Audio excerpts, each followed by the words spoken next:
Plaintiff Danielle Henry says the defendant is her cousin, and they grew up in a rough neighborhood in Chicago. Danielle claims she witnessed a lot of gang and drug violence, but she escaped that life, moved away, and went to college. Danielle claims the defendant is lazy, and she's suing him today for car damages. Defendant Trent Watt says he was never a drug dealer or a gangbanger, but a lot of his friends were, and he finally moved away from his crime-ridden neighborhood after he was shot in a case of mistaken identity. Trent insists Danielle's suing for more than her car is worth. Start with you. Hello, Your Honor. First, I would like to say it is a pleasure to be here despite the circumstances. You're such an inspiration to me. So the defendant is my cousin. We both grew up on the south side of Chicago, very rough area. We're from the Inglewood community. So I've seen a lot of crime, violence, drug violence, and a lot of gang violence. It was a war zone, something similar to like what's going on now in St. Louis. So yeah, it was a lot to go through. So I decided to take myself out of that environment. After I graduated high school, I went away to college. I moved to Northern Illinois University, and I just received my master's this past May. And on Monday, I will be starting my graduate program. Our family did a pretty good job of keeping us out of the street life. Unfortunately, my cousin took a different route. He's really lazy, to say the least. Very cool person to be around, but he loves drinking, smoking, turning up on other people's dimes. That's what I was about to say. Who takes the tab? Everyone, every other family member but himself. If he didn't follow through with his education or a skilled trade or something, he pays for he's a little short on money, and so somebody else has to pay that tab. Our family did a pretty good job of keeping us out of the street life. Unfortunately, my cousin took a different route. He's really lazy, to say the least. Very cool person to be around, but he loves drinking, smoking, turning up on other people's dimes. That's what I was about to say. Who takes the tab? Everyone, every other family member but himself. Plaintiff Danielle Henry is suing her cousin, who claims he moved out of his crime-ridden neighborhood after he was shot twice in a case of mistaken identity. What else you want me to know? We're here today because damages to my car. All right, I'll get to him, then we'll get back. Sir?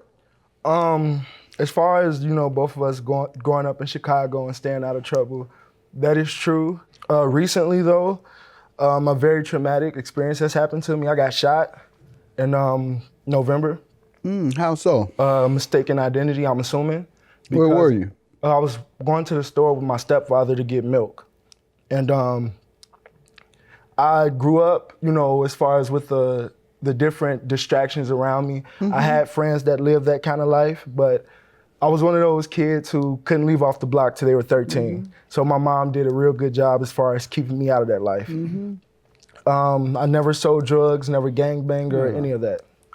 I could have died from it because it was 2 shots. One of them went through my calf and the other one went through my butt. And the one that went through my butt could have hit something pretty important. And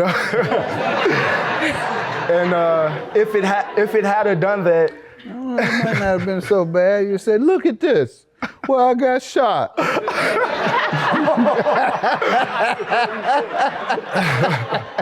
Go ahead.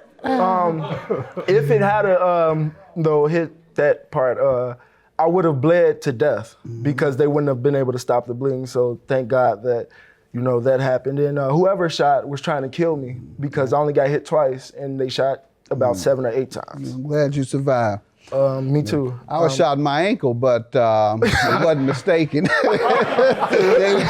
They were shooting at me, and they knew who they were shooting at. Definitely. Nonetheless, tell me what you're doing with your life now. I've always worked. I've tried to go to school, and it didn't work out for me. Why?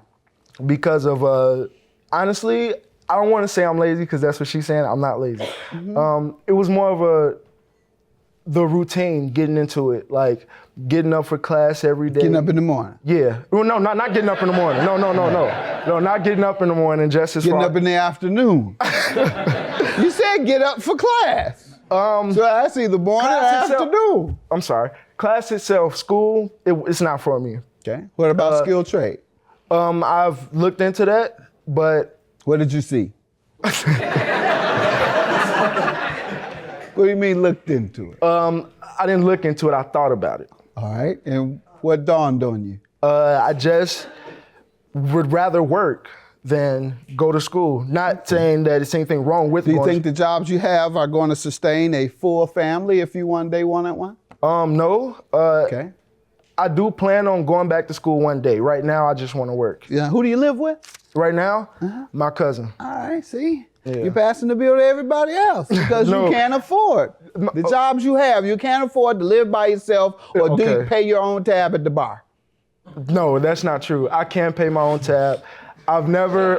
Let's move on. You got my point. Okay. Go and get you a skill that will sustain a good job or a higher paying job so that you can take care of yourself and you can pay your own tab.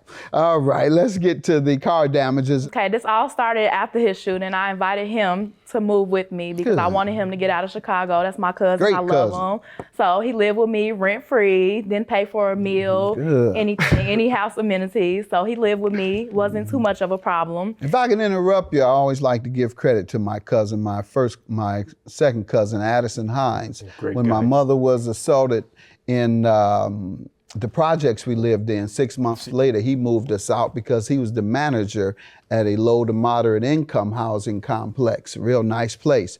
Moved us out, he mentored me. I had been a street guy and he got me in college once I left the penal system. So I always like to give him credit. So you're the cousin like Addison Hine was to me. He never lets me forget it either. Every time I see him. He told you too? I got mine there. If it wasn't for me, Greg wouldn't be nothing. Loves that story. So if it wasn't for her, you wouldn't be nothing. So you got him out. Yes, I He got him moved out. in with you. He didn't pay anything. He didn't pay anything. He wasn't working due to the shooting. At one point we did talk about it, but we all just kind of accepted the fact that he's the cousin who is less motivated. So one day I get a text from my cousin, "Hey cuz, can I see your car keys?" I immediately say, "No, you cannot see my car keys because you do not have a license." Good. He says, "I don't want to drive anywhere. I just want to sit in it and smoke." See, we were at a family function at the Smoke time. cigarettes. I don't believe it was cigarettes. What did you understand it to be? To my understanding, it was weed. Plaintiff Danielle Henry is suing her cousin, who claims he moved out of his crime-ridden neighborhood after he was shot twice in a case of mistaken identity. He told you he was going to commit a crime in your car. He didn't tell me. He asked could he You smoke. assumed he was I going to did. commit a crime in your car. I assumed it was either or because he does smoke cigarettes, You and I just told know me you believed it was I do weed. believe it was marijuana because we was around. could have been It could have been cigarettes, either or because he though. Go does ahead. engage in both activities. You're backing out of that real well. I'm not. See what a good college education will do for you?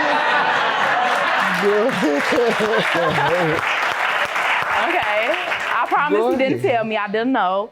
We were at a family function and I wasn't feeling too well. So I responded back to the text saying, "You can sit in my car, but Trent, do not go anywhere in my car." I reiterated, emphasized, do not go anywhere in my car. About an hour or so later, I wake up. I wasn't feeling too well. So I peek out the window. Of course, my car is not there. So I call him, I text him, I call him, I text him, no response. I finally get in touch with him by calling another family member's cell phone. And then I tell him, "Trent, bring me my car back. Where are you at?" I just went to the store. So he brings the car back. I walk outside and my back window of my car is completely shattered out.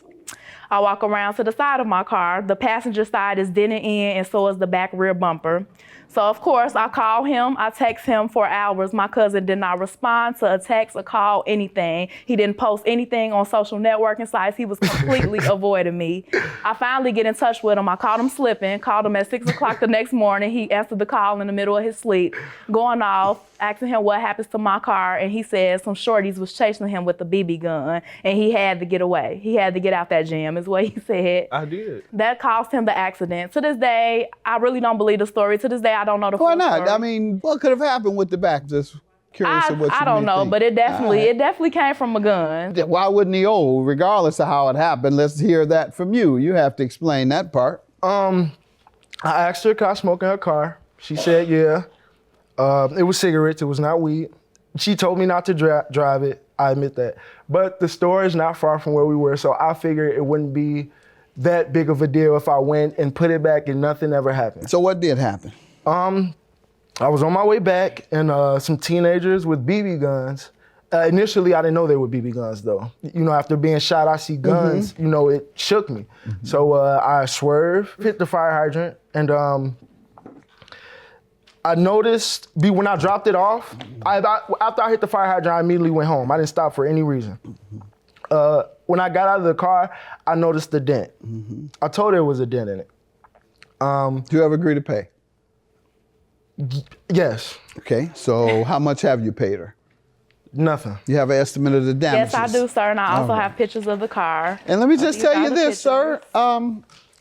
You could have escaped liability had she given you permission. Your problem was you took it without permission, because being the victim of a third-party crime, meaning you were a victim of a crime yourself. You're not liable to the owner of the car because you're a victim. But in this instance, you were negligent in taking the car without her permission. So I'm going to grant her judgment. Your Honor, if I may interject, Yes. she's suing for $3,200. The total of the car is only $2,400. Total what? Of the price of the car. Okay, value. Let's see it, please.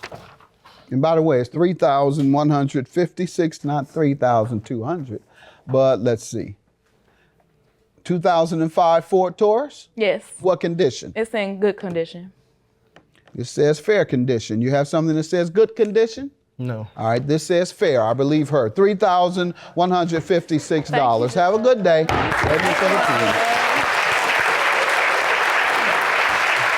You're probably gonna go get drunk with it, go get slapped and turn up like you said I definitely was. am. No, you're not invited. I still love you though. I still love You're you. still my favorite cousin. It is Hopefully you what can return a call now. You don't have to duck and dodge me anymore. and whatever. I still love my cousin as well. Give me a hug. I love you. I love you.